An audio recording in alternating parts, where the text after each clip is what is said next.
Welcome to selfdiscoverywisdom.com, formerly known as Self-Discovery Media. On these podcasts, you're going to hear people who speak from the heart. They've taken the journey in life. Many things have happened to them, but they've changed it to happening for them. And in their strength, their courage, they've discovered their abilities and their wisdom, and they are now sharing it here with you. Do enjoy each show. We bring it to you with love and knowing that it's going to help you on your journey of life. Good morning, good afternoon, and good evening, everybody. Welcome back to another edition of For the Love of Music, right here on selfdiscoverywisdom.com. I'm your host, Sarah Troy, and my guest all the way from the UK is Zara Phillips. And we're going to be talking about Somebody's Daughter. This is her new book and also film. We're going to be talking about adoption. And she is an accomplished singer and songwriter with 2 albums, a single co-written with Daryl McDaniels. She's also produced a memoir, Mother Me, won awards with One Woman Show, and worked with British folk rock legend Richard Thompson, who also scored Somebody's Daughter.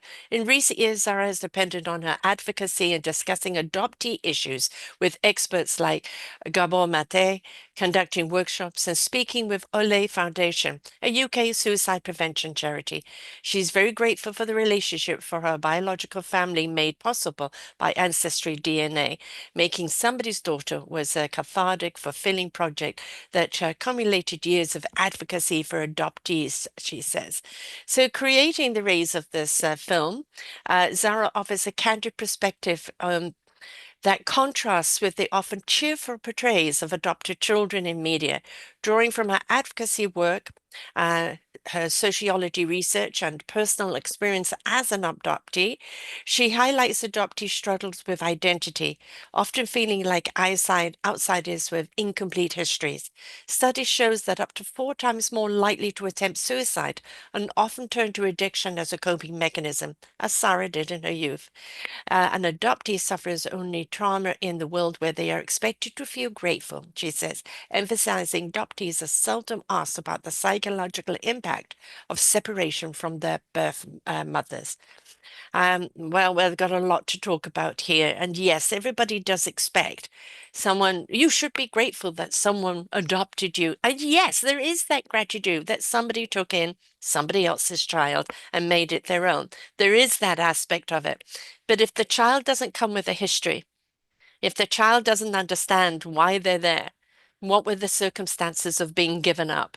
Is there any recourse to reach out to that, parent along the line? There is a disconnect, isn't there? And that's kind of, I feel, where you're going with this, is that who am I really? Welcome to the show, Zara. Thank you. Thanks so much for having me on the show. To do a movie on this, to write a book on it, to create songs about it. I love the way you're covering all your bases, is to get the message across, and doing podcasts, etc. But did you always know that you were adopted? I knew, yes, when I was very young, I had a book which I have shared because it's a terrible book. It's a book from the 60s, and a lot of us that were adopted had this book, which thank goodness they write different types of adoption children's book these days. Good. Um, so yeah, I always knew, but I wasn't allowed to talk about it. Mm, It was a very mixed thing of, yes, you're adopted. My parents did the right thing, by telling me, but I knew that I couldn't ask too many questions because I could tell it would upset my adopted mother. mm, That's quite common too. A lot of us feel a loyalty towards our adopted parents for saving us, and hmm don't want to rock that boat. Don't want to feel in any way a threat of it happening again, of being mm. reached again. And imagine too, with some people, they can't have children of their own, so adopt a child. So other people knowing the child was adopted always made them feel a failure that they couldn't have of their own, right? Absolutely. So, It's very complicated. I mean, mhm, adoption is formed from loss. There's no yeah. way around it. And people don't ever want to focus on that. They just want Mm. to look at the happy part. But the truth is, it's formed from loss. Most adopted parents adopt due to infertility or other, reasons they can't have children. And, back in my mother's day, nobody said to her, you need to grieve the loss of not being able to have your own child and what that means, what to give that up. She had miscarriages. There was no support then. And mothers do believe that if they adopt a baby, it will fix that void. Yeah. Only one time I actually heard an adoptive mother made this film many years ago where she said, I finally got my baby, but I was still an infertile woman. And that's Mm. very honest and very powerful for Yeah. people to hear that. Because why wouldn't, you would grieve the loss of what your natural child would have looked like.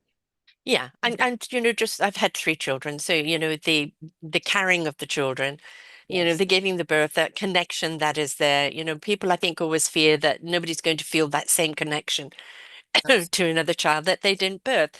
That can be, very far from the truth. There's many people have adopted children where this is my child now, right? And they're going to love that child completely, and this is not taking away from any people that adopt, but it's addressing, as you said, the loss. When a child grows up, and sometimes they only find out later in life, but why was I given up? Was I not enough? And it's always feeling, do I belong? And they may have felt that they belonged in the family until they found out, I didn't, if almost like an Amazon delivery, right? It's like, What I say is when people say, but you were chosen, you were special. yeah. When I was younger, I used to think, why don't I feel chosen Mm, special? Because the truth is, I was unchosen to begin with. right, And that's the right. piece that people want to brush over because they want the child to feel okay. But Yeah, the work that I do is always say, it's okay to talk to your child about the loss of their birth mother. yeah, If a child's mother had died, society would be, I'm so sorry that you lost your mother. yeah, But for us, we're never, that grief is never acknowledged. And it's not like, oh, let's just stay in that grief, but for it to be acknowledged and for an adoptive mother to say to your child, I'm sure you must miss your mother. Or on your birthday, birthdays are extremely challenging for adoptees. I'm sure this is the day you think of your mother, and I'm sure she thinks of you today too. hmm Just bring it in as normal conversation. yeah. And where's the dad? Did he abandon the mother? I mean, it's like, why? And Yeah, how do you answer the why? And yeah, if people aren't prepared to answer the why, it starts manifesting into its own conclusions, right? And that can be a detriment in itself. yeah. And children never really, our imagination as children is never necessarily a positive thing as an Hmm. adoptee, so mine would be either one minute, oh, she must be the Queen of England, or she's a drug addict, prostitute Mm, living in King's Cross. Like I went from one extreme to another, or she's in prison, or that, your imagination, yeah, you just don't know. So yeah. everybody needs a story.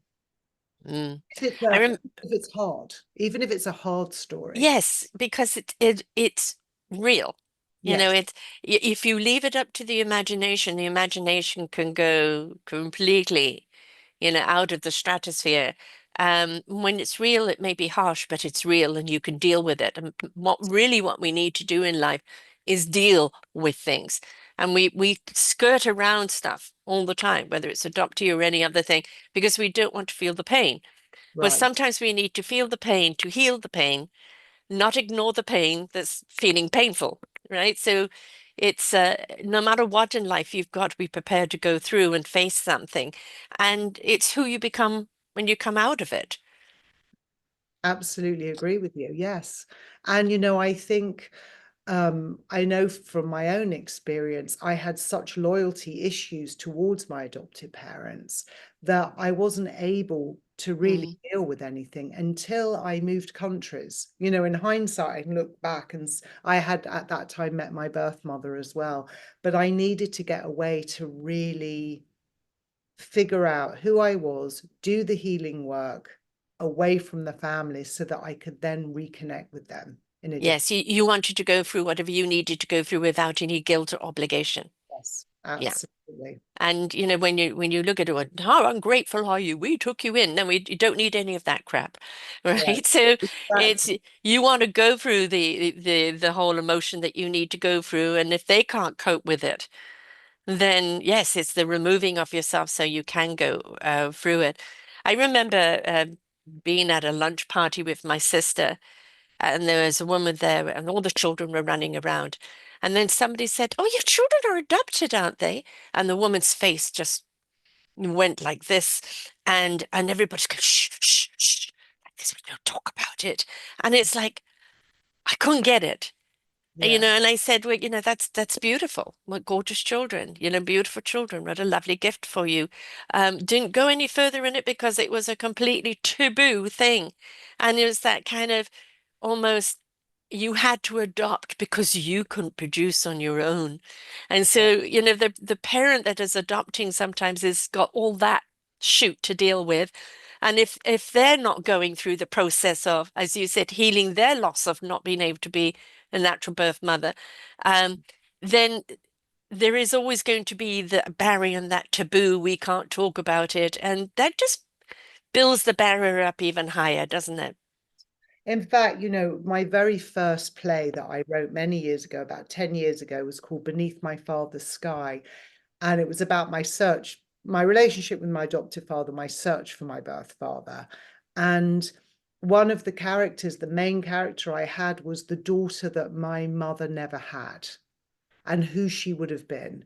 And what Mm, I learned over the years was I had compared myself to a daughter that didn't exist. mm, And hmm it took actually, there's a woman called B.J. Lifton who wrote Journey of the Adopted Self and um, Lost and Found, elderly adoptee who really did a lot of work in our community. And she wrote a lot about the ghost kingdom and saying mm, that we're all living in this house with the ghosts of the birth parents, with the natural child that was never born. And I was definitely as a child very tuned into that, but of course I never told anybody because they would think mm. I'm completely crazy. Yes. And then when I met BJ talking about, the ghost kingdom, I was so relieved to say, yes, I thought about this daughter that didn't exist Mm, because I compared myself. I wasn't the right fit for my adoptive mother, but her natural daughter would have been. So, right. there's all these sort of underlying things that are going on. Well, I mean, your personality trait may have been based very much on your mother's DNA, right? The quirks of our parents. And just because you adopt a child when they're young, they can adopt certain amount of idiosyncrasies from the parents that are raising them. But there's characteristics that are so DNA'd that if it comes out and it's, opposite spectrum, it can cause problems. Oh yeah. I mean, I'm absolutely a combination because I did end up meeting all my parents. I am a combination of all of them. There is no doubt. And it's actually quite fun to see the bits I did get, from each one of them. Where did the music come from? From my birth father's side, actually. Mm, I met a little bit on my birth mother's side because my niece, she sings, and my sister actually sings, not professionally, but they know they can carry a tune. Um, but my birth father's side, who I didn't meet till I was in my 50s, he's Italian, and along that side, he had a brother, very famous actor in Italy, other brothers that were stuntmen in movies. There's musicians, and I was like, oh, okay. yeah, Now that I makes sense. understand. I'm writers. hmm I used to write poetry when I was like 4 or 5, hmm leading AA Mill and all that stuff back in the day. And I just spent hours writing poetry. And when I met my birth father, he told me that his father had been a poet and had written a book of poetry. He was a very spiritual man and it was hmm about God and everything. But just having that, I'm Yeah, like, oh, okay. knowing where it came from, Because right? my adopted parents, my father was a judge, my mother was a legal executive. So not creative in that sense. Right. Whole different world. Did they ever stifle your creativity? Um, Were they more pushing for the academics? but they didn't encourage it because Mm, I also think they, you just think you're never going to make a living out of that. exactly. They didn't really Yes. understand it. Yes. Yeah. It's only if you are an artist, if you come from that world, that you understand. Yes, you need money to put the roof over the head, but the passion of what you're doing is already the commerce. It's Yeah, already the currency, right? And people that are very much in the academic as opposed to the artistic and creative, you just can't understand yeah. because you have to be in that world to actually understand it. What did you get from your birth mum? My birth mother, I know it sounds so kind of shallow, but she wears really great clothes. Her fashion, she hasn't really done so much in her life career-wise, but I mean, her husband, for many years, she worked in restaurants and things, but so not in an artistic way. But Hmm. her clothes, her sense of style and fashion, teenager in the 60s, she Great fashion time. just always looks great. So I'm always, when I met her, I met her very young, and I was like, oh, I love the way she dresses. My mother, my adopted mother, was like Margaret Thatcher, dressed and had the body type of that. And my birth mother was like this fashion icon. So, even that was very interesting. Hmm. I always wore silver. My adopted mother wore gold. I Mm, birth mother, she wore silver. We wore like the same clothes. right. Well, you can't fight the DNA. Can't It's fight the there, but and understanding, that, oh, that's where this comes from, yes, right? That gives you a sense of identity, yeah, right? And it's not like you are their identity, but they are the roots of your identity, absolutely. right? So how you took those roots and what you grew from them is your choice, is your journey. But those DNA roots you cannot ignore because they go back generations and generations. So They really do. It's yeah. very interesting. Hmm. Do you know the circumstances of why your mum gave you up? Oh yeah, no, I know everything now. I know every Right. every detail. So in the 60s, my birth mother was 16 and she got pregnant. She's Jewish, raised Jewish, and she Uh-huh. got pregnant by an Italian man that she didn't really know. Met him a couple Right. of times. 17, Wild night out. like 17 by the time she had me. Hmm. And back in those days, I was born in 64. Hmm. Um, you weren't allowed to keep babies. The shame No. on the family. So Hmm. my birth mother, and you see a lot, there's a lot of shows about the Irish women and all the things that happened to them. And it was a very similar thing. My birth mother was put in hiding Hmm. with, mother and baby home. And she wasn't given a choice. Right. Like you have to give this baby up and you tell nobody because nobody will want you. Nobody's going to want a mother that has had an illegitimate child. Yeah, the Shame. shame of it. Yeah. So, And of course, did your father ever know?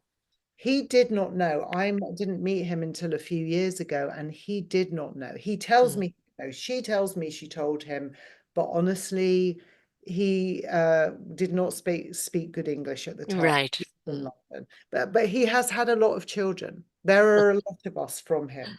I've got another sister that I have that was also adopted, two other boys in England that he had with other mothers. I mean, there are a lot of us. So he was very good looking and very charming. Hmm. An Italian.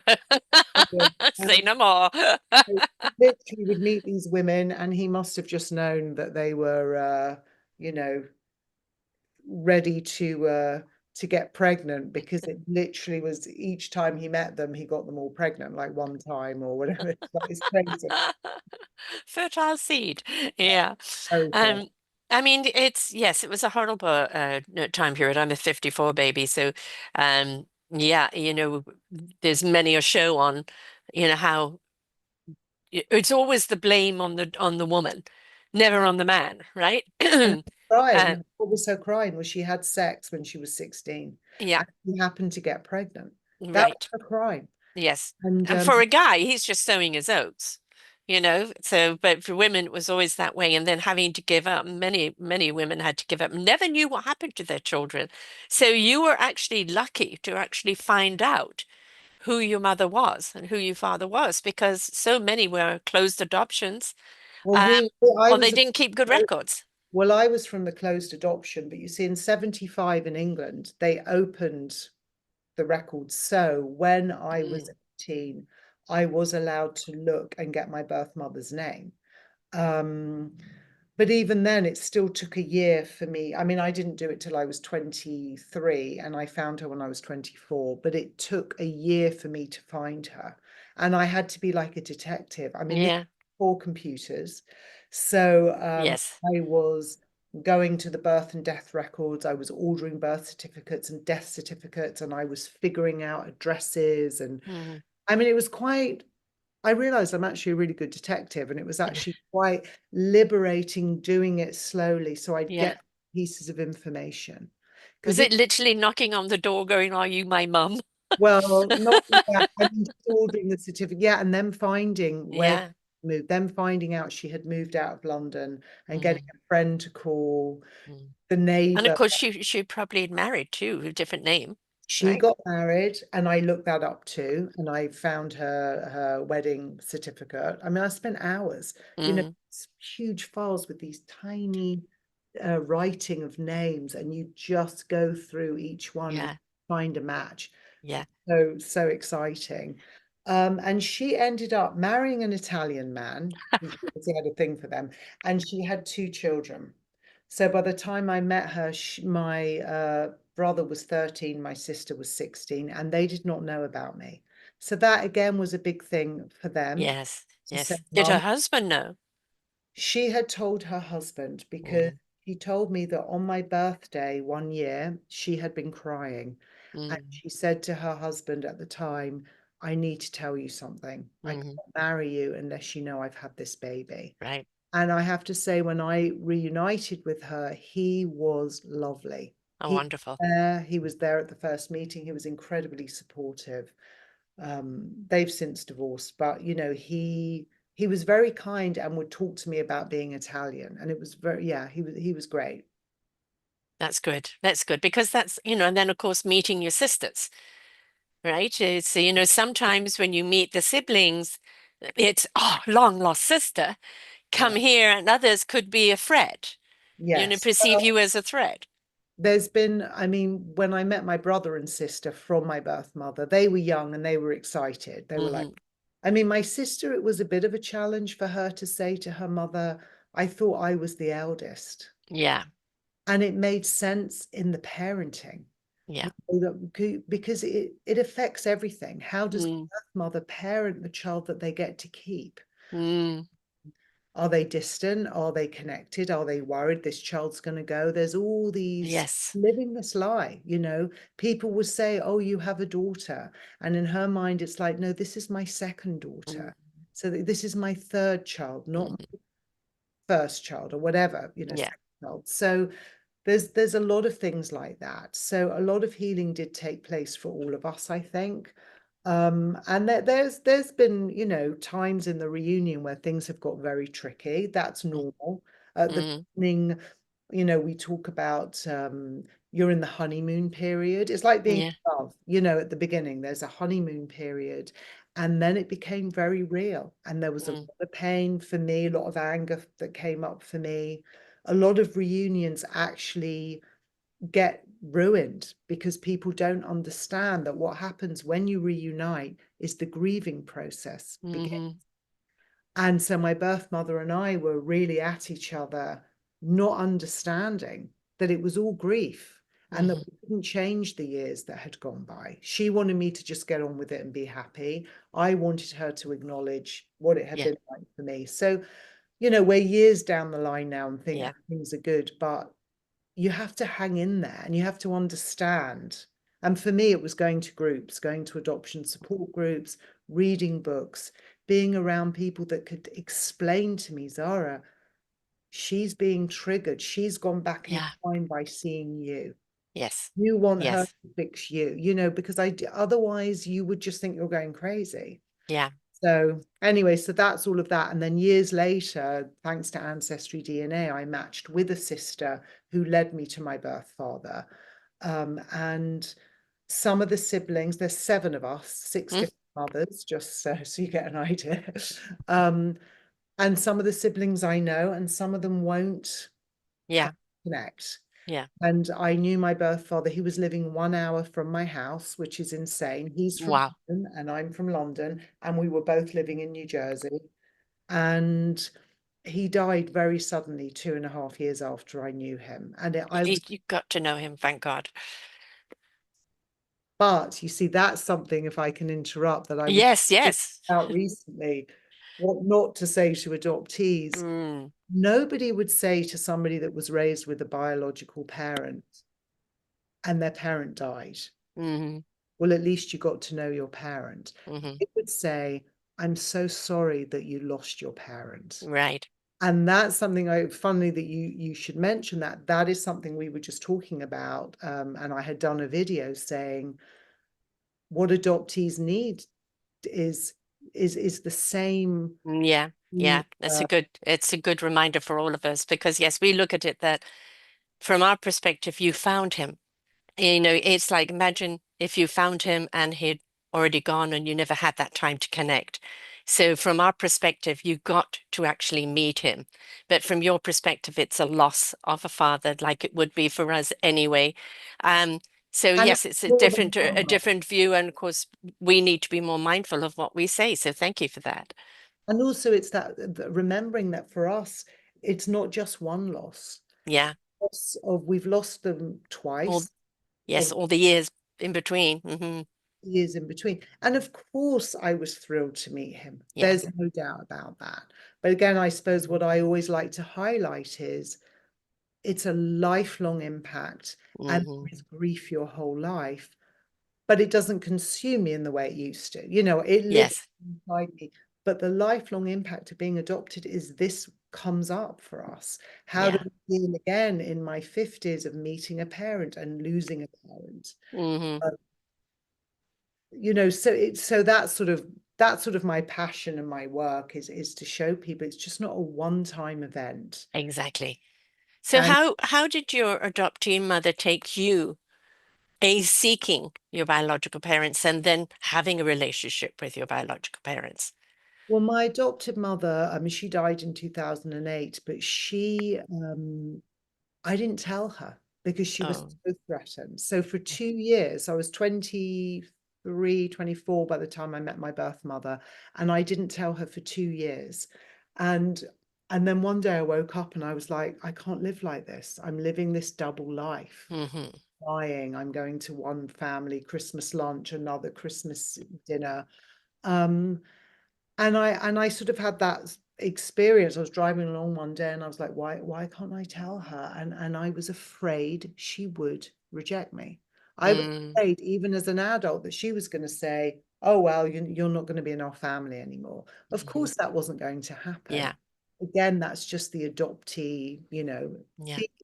So when I told her, she was actually fine, but people will only take on what they can take on. Yeah. We talk about it, and Right.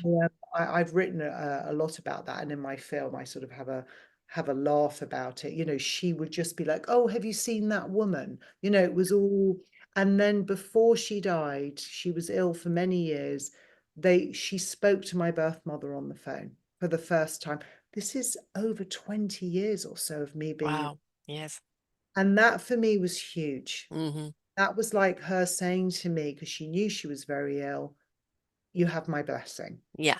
And that was really meaningful. And again, it was just the pain. And what I say to adoptive parents, I do a lot of talks with adoptive parents over the years with teens who tell me, we want to find, but I'm scared because of Yeah. my mother.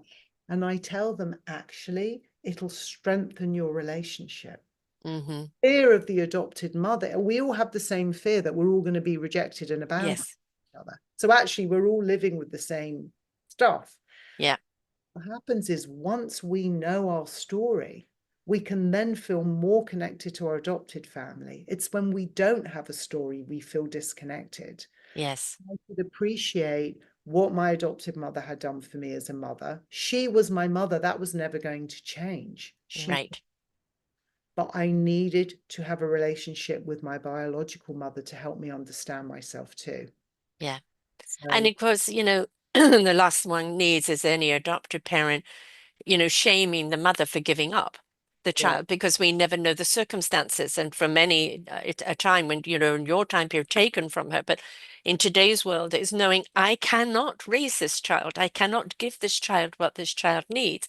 And as heartbreaking as it is, I feel it's better that it goes to a family that is more equipped to raise that. That is gut-wrenching on a parent to have to make that decision and it isn't made lightly, right? So, I think people have to understand the circumstances behind someone having to give up their child before they, persecute.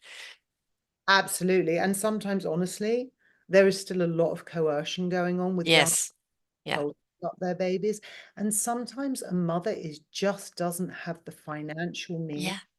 And this is where adoption for us, that we are horrified and mortified about, and we're trying to bring changes. No woman should have to give up her baby because she Yeah. doesn't have money. Exactly. Say to an adopted Exactly. parent, if you want the baby, adopt the mother too. Exactly. Don't stay in these situations their whole lives. She Hmm. might be 16 now with no money, but in 5 years, she might have a degree and a great job. Hmm. So, those are And yeah, that's that coexisting, isn't it? I've actually, I've heard of that where it is, we will raise the child, but my door is open. yeah, For you to come into this child anytime you are the mother, where the parents that are raising it, and you are just as much part of the family. But the agreement is that you can't just suddenly come and take the child away. It's cohabiting where we're all together. Even if you do marry and have a child, you're still a part of the child's life. And it has worked for so many people, but I think there has to be a certain maturity on both sides in order to make that work. I mean, open adoptions are they're much more common. Hmm. There's nothing legally binding. So a birth Hmm. or an adoptive mother can shut the door anytime they feel like, which is really challenging. Yes. Sometimes adoptive parents again feel threatened when the child is, 6, 7, 8. They're like, oh, it's too confusing for our child. Hmm. You know, obviously there are birth mothers that have mental health issues, drug Yeah. abuse, might not be safe. Those are very few. Hmm. It's a myth of adoption of saying all the birth mothers are this way. A minority. But adopted mothers can be alcoholics and have mental health issues. Exactly. Exactly. So when people say, oh, they're going to a better life, Hmm. it's a different life. Yeah. In my adopted home, there was addiction. It Hmm. wasn't, yes, there was probably more finances, and I Hmm. went to good school and all of that, which many of us do. So, it's a lot of things to think about. For me, I always have to think about the baby. What is Mm. best for a baby and a little child is to know their story, to know it's not their fault. So we Yeah. put away all the imaginary Yes. scenarios in their head, and to be told that they're safe. It's okay to want to know your history. It is normal to want to know your history. And for the parent to want to know, is their child safe? How Yes. is their child growing up? Is it in the right hands? And there can only be peace of mind all across the board, with that communication going on and finding that happy balance, which again, I think really does cover maturity on both sides, to look at what's best for the child. Absolutely. But it's a multi-billion-dollar industry. Yes, Babies are bought and sold. Um, yes, International adoptees are now really coming out and using their voices and talking about being trafficked. They feel yes. some of them were trafficked. Some Mm, babies are literally taken away from poor mothers in India and just stolen. So mm. this stuff, it's very corrupt. Yeah. So it's really just finding ways, but again, of what is best for the baby, not about, what do they say? Not providing babies for homes. but Mm, homes for babies. yeah. And in North America right now, with a certain person having come into power and abortion ban, we are going to see a lot more babies being born and than ever. And who knows if the families will support or, embrace. And so we may see a lot more women in this position. And, that does open up the whole can of worms, as you said, you know. Because, the thing is, abortion and adoption shouldn't even be in the same sentence. Exactly. Separate things. Yeah. Having adoption as the solution, it's just not always the answer. Hmm. Yeah, I mean, that's a whole, we could talk about that stuff. The show. And and again, it comes down to it is the woman's body. It is her choice ultimately, however hard it is. And, we need to respect that, but with guidance and with loving and support, right?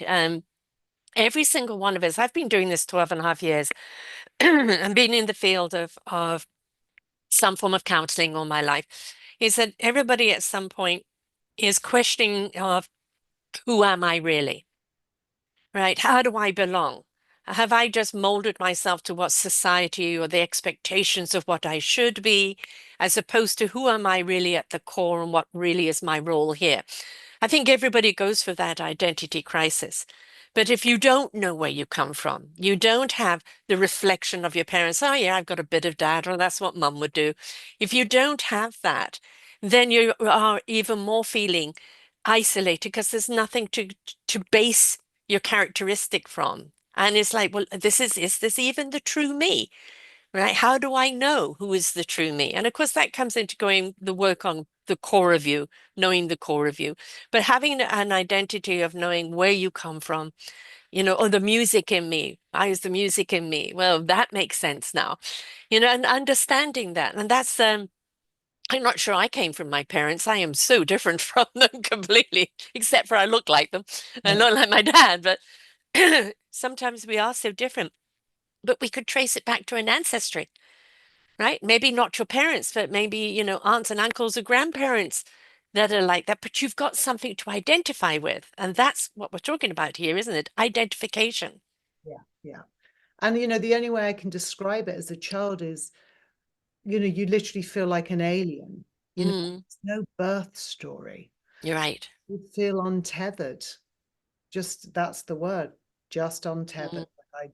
I wasn't the same as everybody else. I remember being young at school, the girls looking in the mirror, as you're getting to teenage years, putting on your lipstick before hmm school and them saying, oh, my mom, I look just like my mom, or look at my mm, thighs, they're so fat. Oh my God, I'm going to just end up like my grandmother. And I would just stand there, yeah, I had nothing to contribute. right. You actually don't know what you look like. Mm, Very hard to explain that. I had no idea what I looked like. Was hmm I pretty? Was I not pretty? Well, maybe I was ugly, and that's why my birth mother gave me away. All the because kids yes. think very visually, it might Yeah.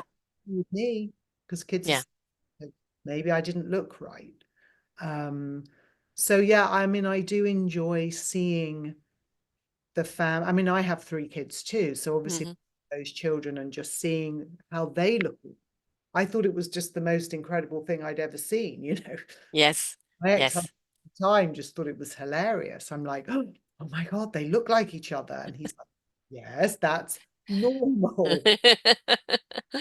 Which, And of course, if you didn't have that basis before, you wouldn't know. I really do feel sorry. Sorry, lots of croaking today. I really do feel sorry for so many children that are born in war-torn areas where, parents have been killed or families have been killed. And it's like, what happens to these children?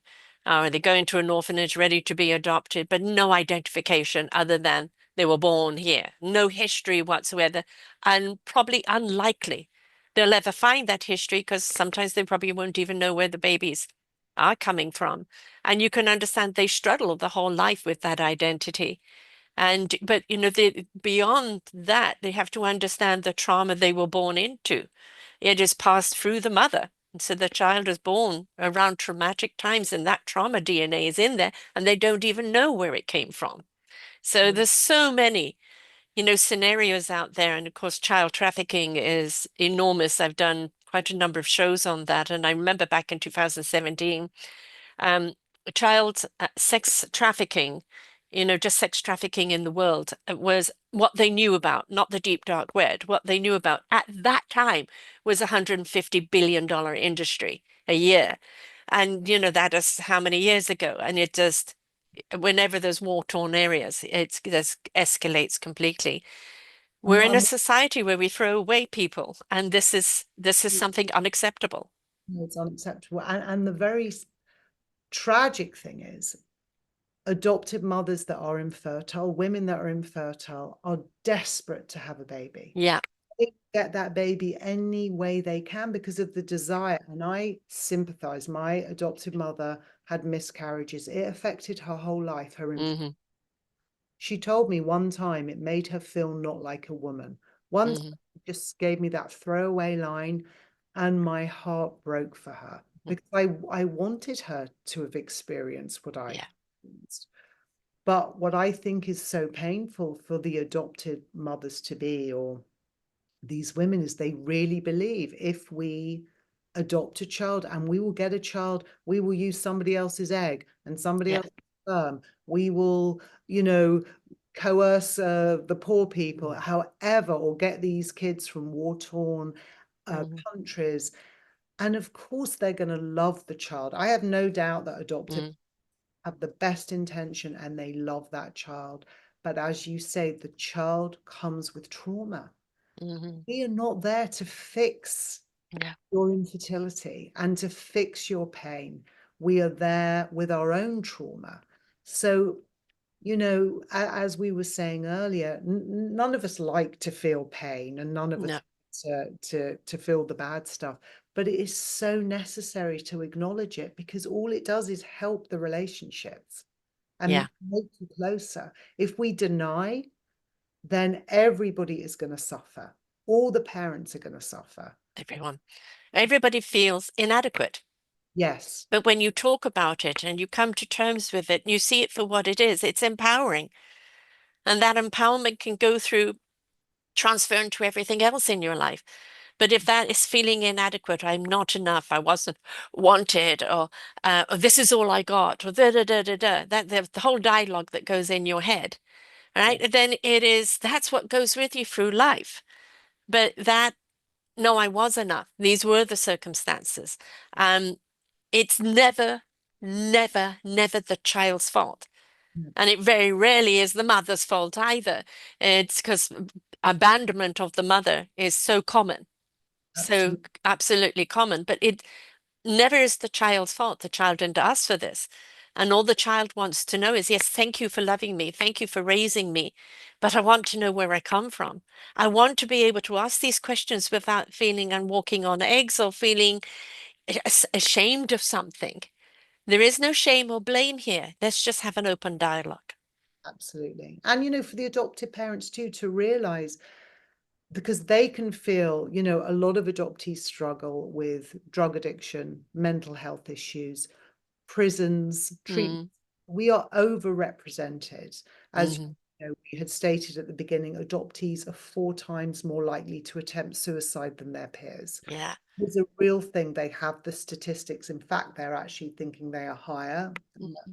original statistic. But adopted parents can feel like failures, and Mm, I sat in a room full of adopted parents whose kids have been in and out of treatment, suicidal attempts, and they're just, mortified, and how they're did I let them down? Yes. they Yeah. and Yeah. I tell them, really, it's the whole industry of adoption that has Yeah. to everybody. They need to share with adoptive parents, your child comes with trauma. This is what we need to do. Often, Hmm. adoptive parents tell me, well, I didn't really want to hear it at the beginning. Hmm. I just wanted the baby. Fix me, give me the baby and fix. Yeah. And I will always say to adoptive parents, whenever I've done these groups, because it's very interesting, and I will say, what is the least thing that you understood about adoption before, Hmm. you had your child. And every single one of them, no matter where I am or what country or what state, will say to me, the level of grief my child has, I never understood. Yeah. The level of grief my child would have. Mm. So, just things like this, but if you have a, multi-million-dollar industry, you're not going to tell people, oh, by No. the way, this kid comes with trauma, grief, Yeah. loss. You might put adopted parents off. But if they're trafficked like that too, there is absolutely no hope of ever finding out where they come from, right? So that child is always going to have that loss, always going to have that lack of identity. And then how do you deal with it, And it's right? love, like people believe, but if I just love them enough, no. Love is the best, right? We all need love and support. But unfortunately, my mother's love could not heal that part of me. Mm, I had to go and do the work to heal that part of me. yeah.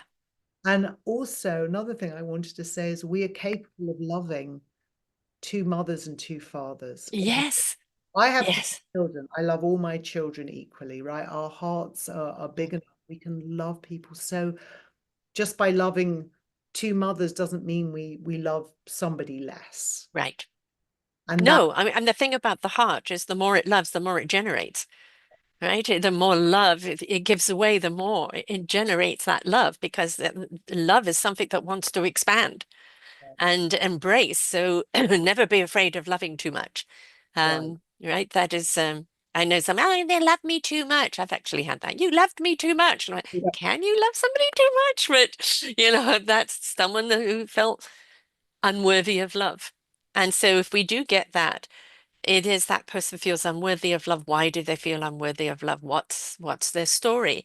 And I think we all need to listen to a story. My ex was one of nine. The oldest one died. He was number four.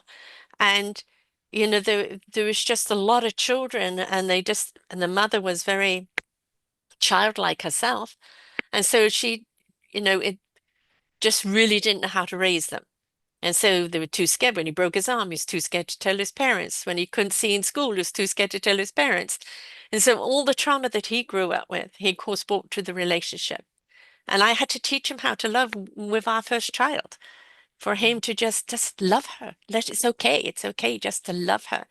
But there was always that fear of that love because parents say, I love you, but where was the action in it? And that's the thing we've got to look. I produced a book this year called Our Forgotten Children, which is an anthology on the raising of our children, the systems that are wrong. And we don't have adoption in it. In book two, I want definitely to have adoption in there.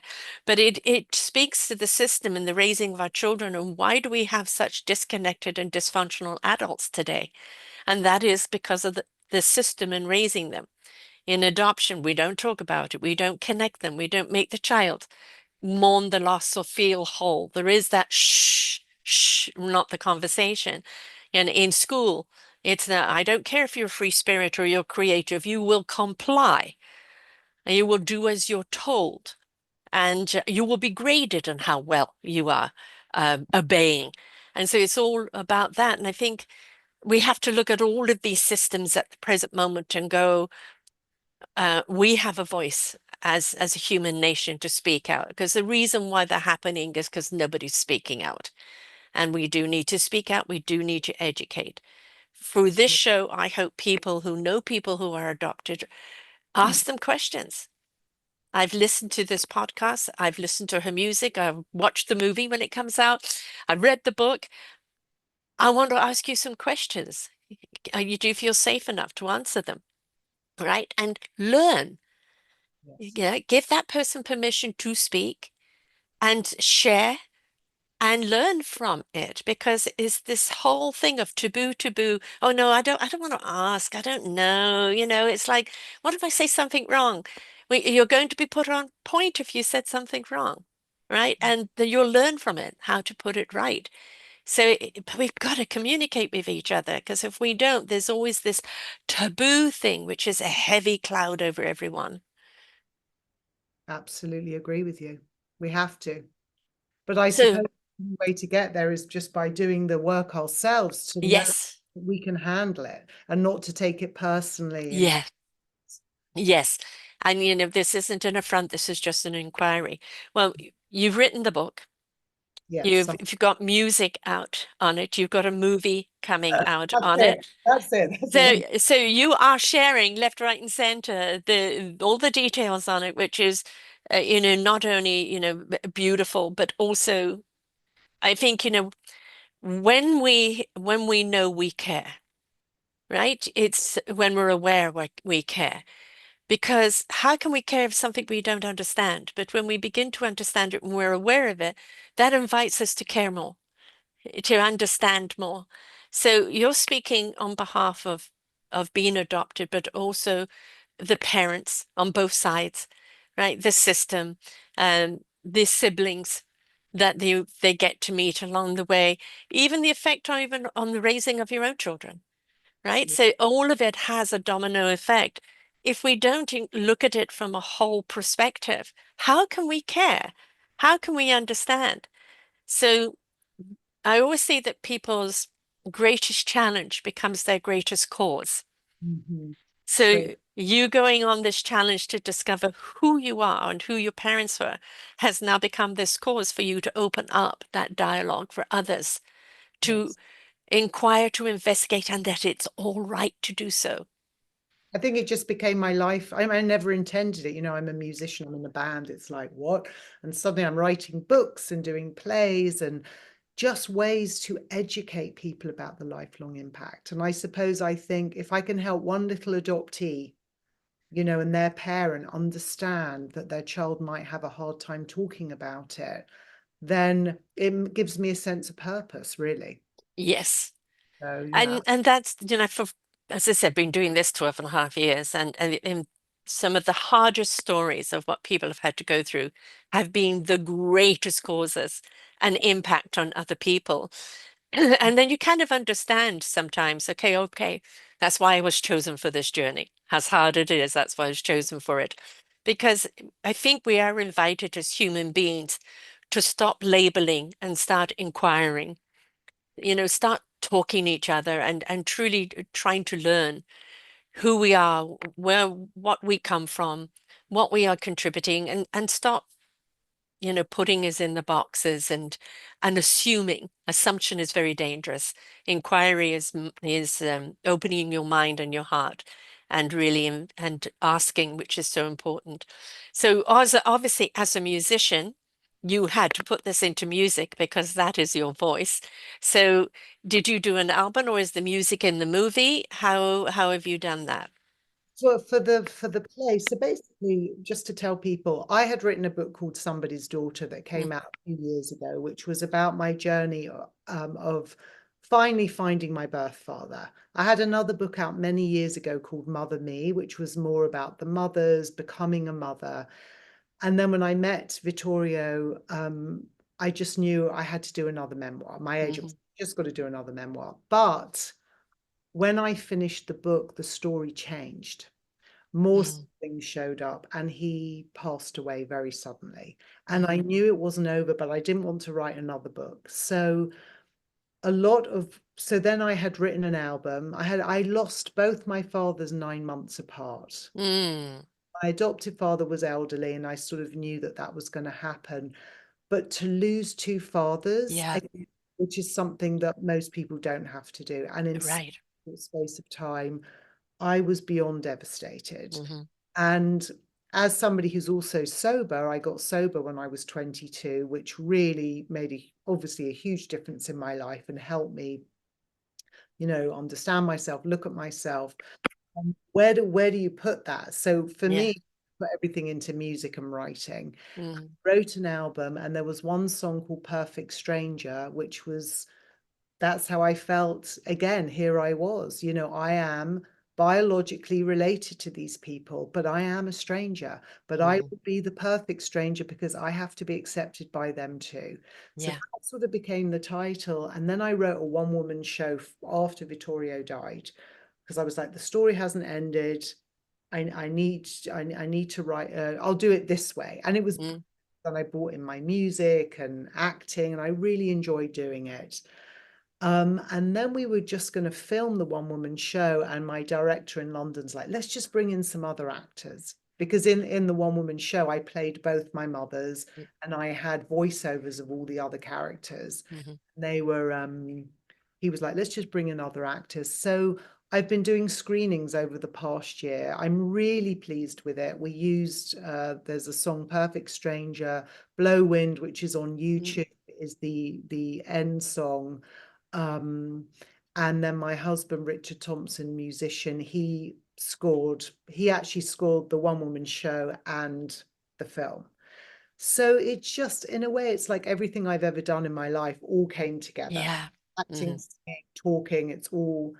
And the film, as I was saying, it's a little delayed on the streaming sites, but I hope for it to be up soon. But I am doing various events, so people can check my website for various events. And it's been really well received, and it's much funnier than my other work. Mm-hmm. And I think that, and it sort of reaches a wider audience because I talk about addiction, I talk about long-term recovery, in spite of all these other things that have happened, because I want to reach more people. Yeah. There's so many people struggling with addiction. Mm-hmm. So, reaching those people too. And yeah, I'm really thrilled with how well it's being received. And I think it's because it is funny, but it's also heartfelt as well. Mm-hmm. And I'm not like in your face. Maybe when I Right. was younger, I was more like, you need to understand. Now Yeah. I'm it's like, I'm just telling you a story. Mm-hmm. This is the story. And all my parents, honestly, they're such characters. My mother was like Margaret Thatcher. My adoptive father was a judge. My birth mother's this hippie, kind of thing. And my Italian father's this, um, Casanova. so it wasn't hard to write because I had all the material You're right. right. Yeah. And that's kind of what you've done is, I mean, the book, obviously, both books go more into detail and break things down more. And the songs are kind of an invitation into knowing more. But it sounds like, the play is more, or the movie is more to do with a summary of everything, kind of touching on everything. Which then is an invitation for people to go, I was really intrigued with this. I want to know more. So to going back to the books to look at more in depth as to what is there, because whether somebody has been adopted or not, generally somebody, or somebody is thinking about going through it, or whatever the circumstances are, even if it's just somebody going through addiction, feeling that lack of identity, they don't have to be an adoptee or adopter or anything else to go through it. You're speaking to them, right? And the feeling of a lack of identity, whether it's because you actually don't have the parents for it, people are going through that. So you're not just speaking to people, who have come from your world. You're speaking to people that are trapped in their own world, and help them see it. Because sometimes you need to see things from the outside in rather than the inside out. So seeing something on addiction, I know I already know that story, but seeing something about adopted and you went to addiction and you felt that you didn't have the identity, well, I feel like that. That's the invitation, isn't it? It's all And, about and there's having people look at themselves differently.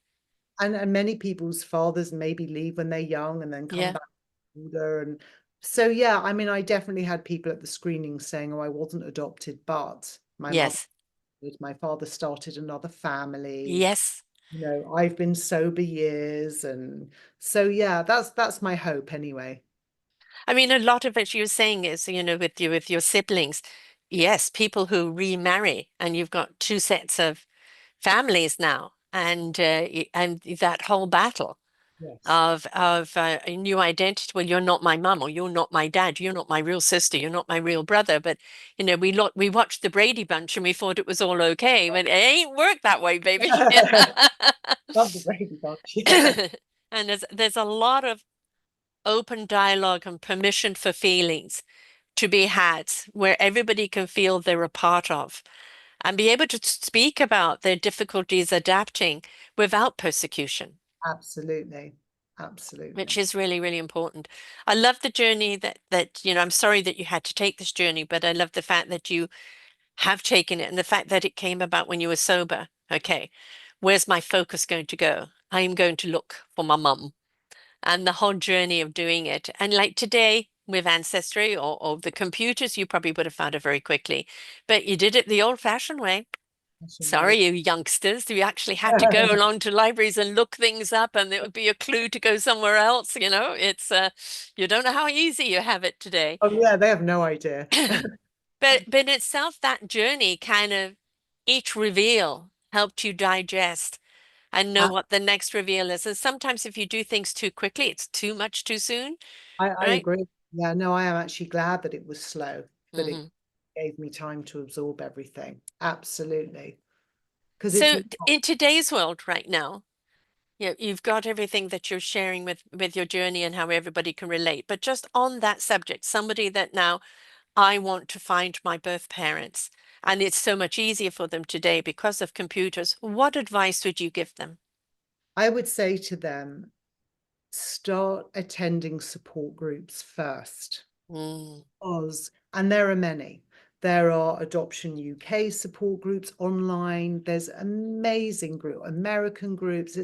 You just have to go into Facebook and type in a group and you will find something, and you can do it on Zoom. Because what people don't, and what I never understood until years later, is when we start searching, the grieving process starts. mm, And those feelings can be hugely overwhelming, especially, because it's almost like you can't get in touch with them until you start doing it. mm. And, I know young adoptees that have gone on Facebook and found in a moment, they've just found their mothers and they've emailed and then they feel rejected. And Yeah.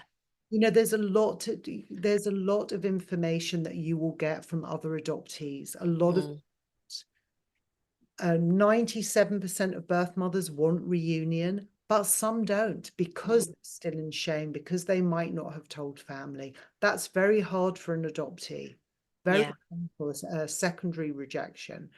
Um, and to understand that you may be searching, but that person doesn't know you're searching. So if initially they don't respond, they need time to take. Yeah.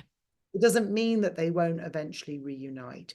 But I really, I didn't read about it. I didn't have the support at the time. So I really recommend that.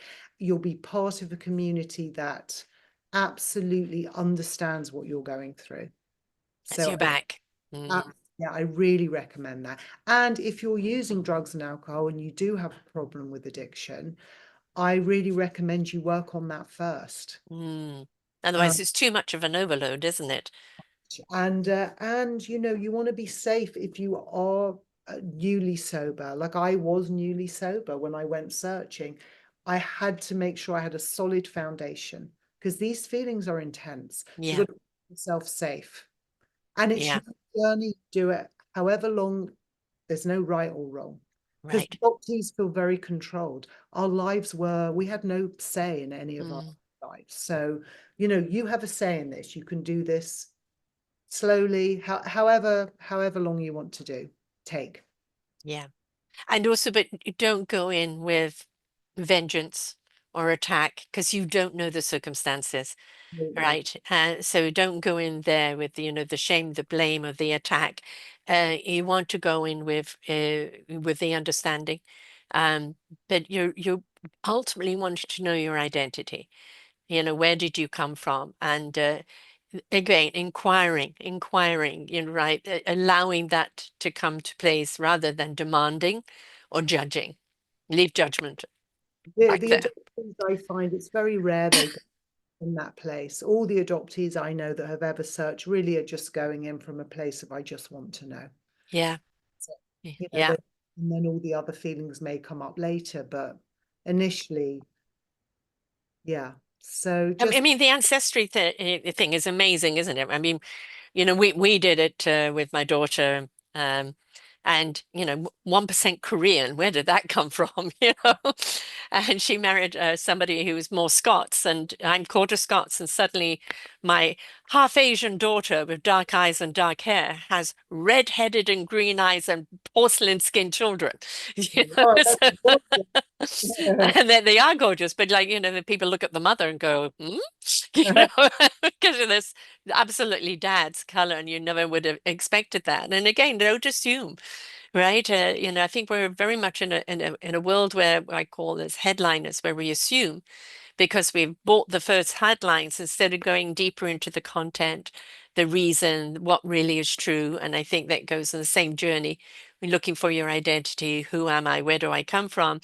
It's the same thing. There are so many layers. Be willing to go through the layers and don't rush.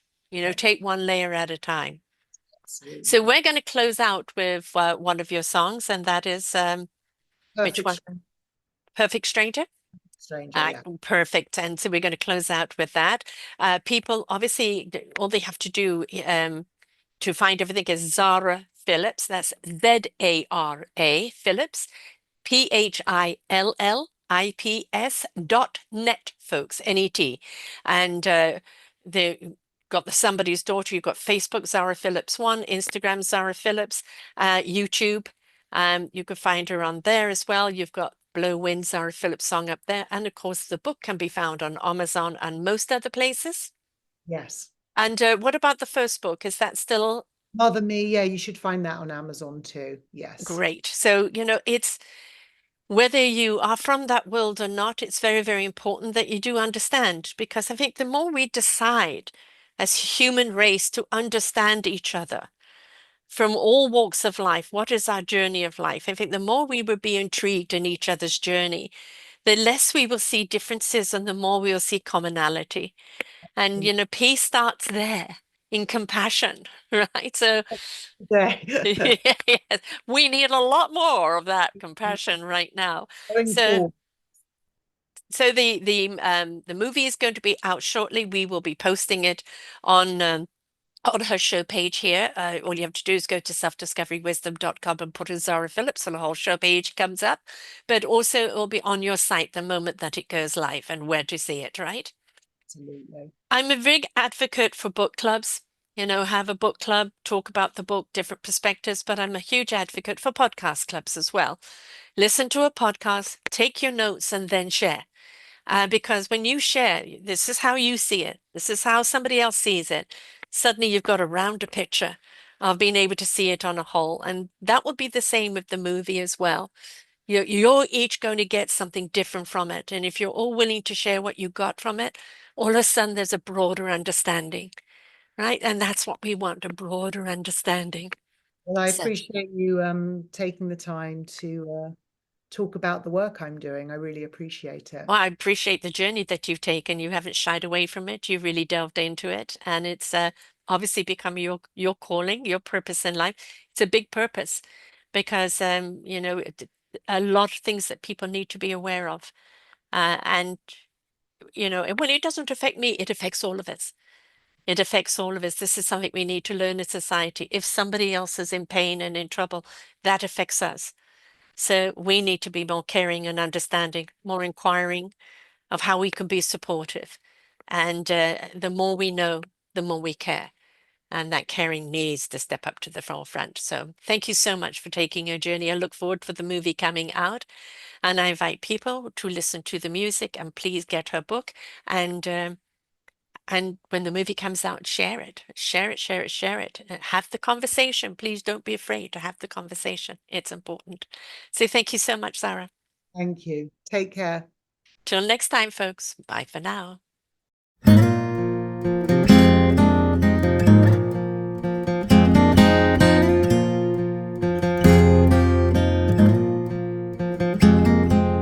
I can change colors like a chameleon, blue and umber and gray.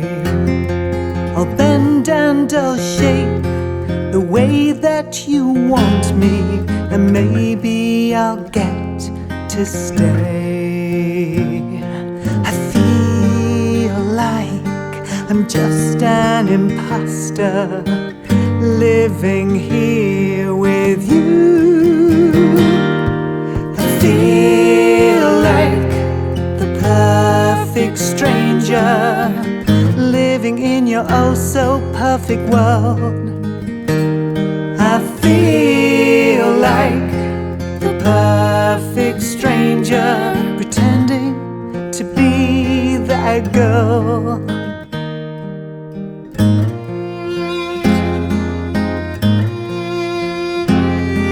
I fell from a cloud, look where I landed, always dancing with danger, running and falling, shaking and breaking, dancing from stranger to stranger. Why do I have to pay the price for crimes I didn't do? I feel like the perfect stranger, living in your oh so perfect world.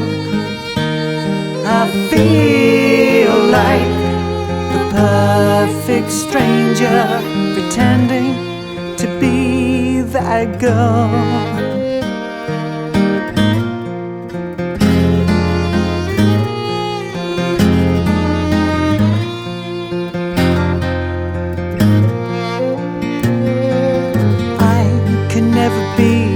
What you want me to be, tell me what else can I do?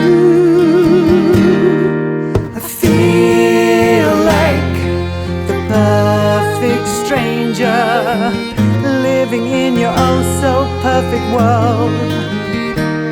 I feel like the perfect stranger, pretending to be that girl. I feel like the perfect stranger, living in your oh so perfect world. I feel like the perfect stranger, pretending to be that girl.